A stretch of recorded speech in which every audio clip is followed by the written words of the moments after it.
Welcome to Lynes on Design. I'm Dr. Debbie Lynes. I am here with Robert Jenkins from Padgett Plumbing, and we are just having unbelievable discussions. We're talking about homes, we're talking about history. Yes. We are here at a home which is absolutely phenomenal. It's a renovation that you all have participated in, Yep. but whoops!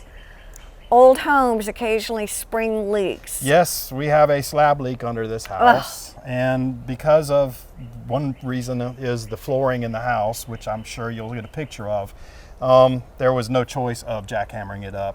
The only option is to repipe it. And that's what we're doing. And you'll see as we walking through the house what we do on, this particular house has some particular challenges, and we have to do some extra stuff that we don't normally do, like bringing in carpenters and stuff like that. And, but let me say, just from the beginning, you and I talking, what's interesting to me is you have a plumbing company. Mm-hmm. However, what you really do is a much more comprehensive kind of service in that you don't just, it's not just a hammer and you nail it in. Right. You sort of look at the whole project, and then you all decide what to do and how to do it.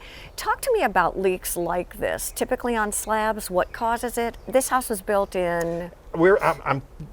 From my best recollection, it's got to be 67, 68, 69, late 60s. Okay. So we've got copper pipe under this house. Okay. We are in a sandy soil. We're right close to the beach. Okay. And that does do damage over time to the copper, because the copper, we know, will vibrate, Sure. expand, contract.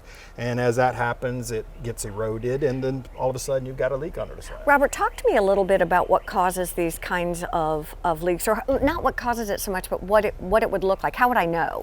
Well, what she noticed, first off, is she was in a bathroom that we redid, Okay. and she can hear, because all of the ductwork is on the floor, so it's under the slab. So she could hear heard it. water coming Okay. into a duct. We can actually hear it right now as we're speaking. Mm-hmm. And so she contacted us, and I was like, yeah, Okay. you got a slab leak. So where do you start? I'm looking here at, there is really not any of the houses unscathed. It'll be interesting. And I think, Gustavo, you've gotten some B-roll already of areas that you've had ways to get into the piping. We cut small holes to, we're on a slab, so obviously the only direction we can go is from up in the attic, or this case the ceiling, and drop it down to the fixtures as we go through the house, because we have no way to go under the slab to do that. Okay. And then we have some obstacles that we have to go across. Sometimes we're just cutting sheetrock, pretty simple house. Sometimes we have to take siding out. Sometimes we have to build boxes around piping, and it's just there's a lot of work that goes into it, and it just goes, we just kind of start at a fixture and go from there. I was just going to say, where do you start? And you're like, it's kind of like my husband always says, one board at a time, or one room at a time. You can't just say, oh, it's going to be this way. Mm-hmm. I walk in a house, I've done so many repipes, I can almost exactly see what I need to do. Mm-hmm. But one of our first steps is finding the main line where it comes into the house, because that's one of the most important things, because we got to have that. All So right. fortunately, we found that the other day. It's on the other side of the house. Perfect. So we're able to get that in pretty simple, because we put a tankless water heater on the house on the back side of the house. So Got it. my plumbing is already there, so it's a pretty simple connection at that point. So. I don't know why I'm thinking this, but I love jigsaw puzzles and games. I'm thinking I would definitely want you on my team, because you have to be, in order to do a renovation, it's very different than a new build. Oh, yes. When you do a renovation, you are literally, you don't know what you're going to uncover. No. And that's probably the fun of the challenge. Yeah. At the end of this whole process, what will the owner expect? I would think you just added 50 years of life to this house. It's going to, number one, it's going to increase the property value. Okay. Because it's been repiped. There's no worry of a slab leak. If there is a leak, it's going to be above. Sure. Chances are it's not going to leak, because we're going to put 150 PSI on that pipe to test it.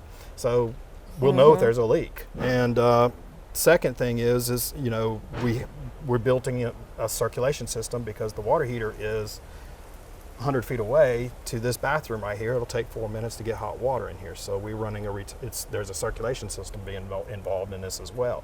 So that is it's a closed loop circulation system, which is what you want, and that's a plus for this house. Since you've started doing plumbing, has your work, or just the sophistication in what you do, really changed a lot? Probably not, because the basic concept of it is still the same. But doing this type of work, you've got to have a knowledge of how the plumbing is designed in the house and how to get the plumbing, the new piping to work in this house. And that's the big challenge. All right, Robert, let's go walk in. We really want you to see the inside of the house and some of the things you're doing here also. We're back here on Lynes on Design again. I'm Debi Lynes. We are here with Zach, who is the son of Robert. And the house is phenomenal. Very nice. And you were just sharing that a lot of what you all are doing is sort of a redo. Yeah. And that's disheartening sometimes, but it happens. And I think It does. what you shared is you try then to do as little invasive work as you have to. Exactly. Right. And so how do you manage that? Well, the biggest thing is I bring my carpenters in, and the biggest obstacle in this house is the carpentry, because I can put the plumbing, plumbing in here anywhere I wanted to. But I mean, if you want to, having to run pipes across the beam up here, and they're going to have to cover that beam, and build. Oh my gosh! Look at this. Yeah. So it's running around all the way through. And it goes into same into the kitchen, and so we have to figure out what are we going to do to cover this pipe, and so that's what we're dealing with on this job. And the carpenters are real good carpenters, good friends of mine, and they will build a false beam right there, and it will actually cover. Okay. And you won't see it, and which makes it nice. So. It's just a detective work that can finally get to, it's like CSI, if you want to call it plumbing. It is. And you have to, it's just one of those things you got to figure out. And it comes from years of doing this as well. I know I'm 23, but I've done this for, honestly, 10 years now. I remember your dad saying that since you were little, Yes, it's probably intuitive for you. It is, and I'm learning a lot better as well. You have to, like you said, it's investigation. You've got to be able to almost see how the house is built and then run the pipe along with what you can. And the fortunate part of this house is we did the remodel, so we know where all the plumbing is. Yes, ma'am. So that helps out. So. Do you find, it's so funny because I grew up in a medical family, and that we always talked about incidental findings, things that you discovered that you really didn't know you were going to discover. And in many ways, this gives you kind of a checkpoint for looking and seeing if there's anything that needs to be tweaked. Yes. How do you decide on a timeline for a project like this? I give it's by size of the house. I mean, if it's a small little house, that's a 2 or 3 day job, start to finish, because we do have the sheetrock repaired as well. A large house, like a 10 bath house, you're talking 2 weeks. I mean, and that's what we hope for as well. I mean, could be before, could be after. Well, let me ask you some more broad spectrum questions if I can. And the first one is, what constitutes a plumbing emergency? Water flooding a house. Where it should not be. Well, I mean, that's what it is. We don't want the house to get damaged. So a true emergency is water flooding a house, coming through a ceiling, up through the floor, through a wall. That does constitute, if I'm going at somebody's house, we get a phone call, hey, we got my house flooding, I leave that job and come turn the water off. Oh, okay. Our soonest availability. As soon as we can get here, we'll get here. So. What else? What other kinds of things? What do people call for that's urgent but not necessarily an emergency? Sewage blockage. Okay. Toilets running. Okay, toilet running. The whole broad spectrum of repairs. I mean, faucet repairs. It's everything. So we do it all. Yeah, I think maybe it's interesting. I think we all assume we know what plumbers really do, but do we? Do we really know? I mean, when I look at this, you have to be somebody that's kind of a jack of all trades, because you got to know how framing's done. You got to know how electrical's done, because we work with water heaters and disposals, stuff like that. You've got to know how all that actually functions. You know where things are. The plumbing, if you want to go in, we maybe talk about the hierarchy of contractors. Plumbing is one of the top, because if you do research on it, you have to know it's expansive. You've got Kohler faucets, Grohe faucets, Moen faucets. Exactly. Roll, Delta, Kingston Brass. Dorenbrock toilets that hang from the wall. Yeah, exactly. Yes, right? I've done that too with carriages and everything else. So it's just not cutting a board and putting it in place.